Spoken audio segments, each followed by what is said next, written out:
On these 7 days between Palm Sunday and Easter Sunday, we're taking a look at Jesus' 7 last words from the cross.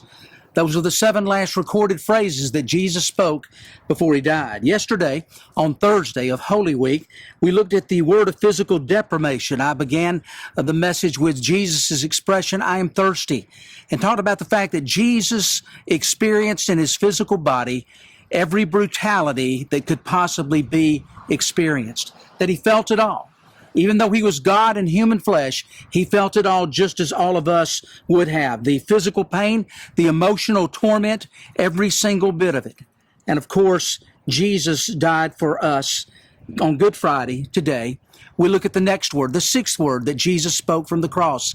And that 6th word is what I call the word of sacrificial exultation. The word of sacrificial exultation. John chapter 19 verse 30 says, when Jesus had received the drink, he said, "It is finished." The word finished is the Greek word tetelestai. It was a word from the financial world, the banking world, which is why we're standing near United Bank right here in Barnesville, Georgia. And as of course we think about this Good Friday word, "it is finished," the debt of sin is paid in full, as we think of what Jesus did. It was a word that was stamped on a receipt when the last payment on a debt had been made.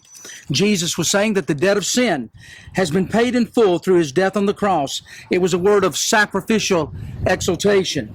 The author of the New Testament book of Hebrews contrasts the inferior Old Testament system where this year after year sacrifice going on over and over and over again to the supreme once-for-all sacrifice of Christ on the cross. It says, when he came into the world, he said, "Sacrifice and offering you did not desire, but a body you prepared for me. With burnt offerings and sin offerings you were not pleased. And then I said, Here I am.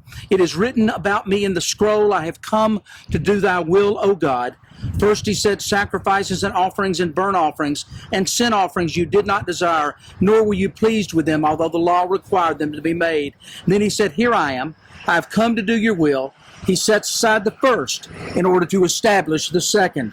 And by that will, we have been made holy through the sacrifice of the body of Jesus Christ once for all.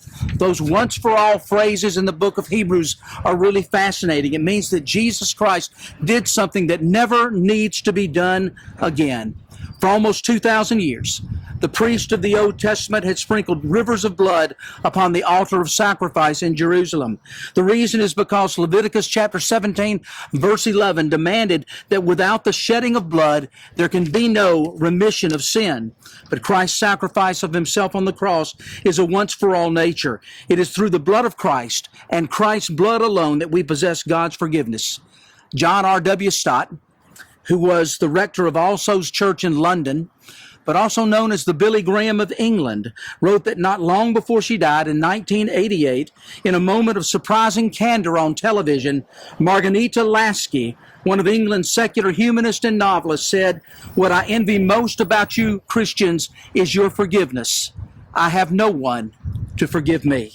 As believers in Jesus Christ, we have someone to forgive us. And so we can say in the words of that wonderful old hymn, "What can wash away my sins? Nothing but the blood of Jesus. What can make me whole again?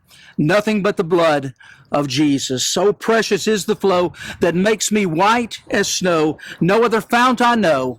Nothing but the blood of Jesus." Remember, Jesus died for you and for me on Good Friday.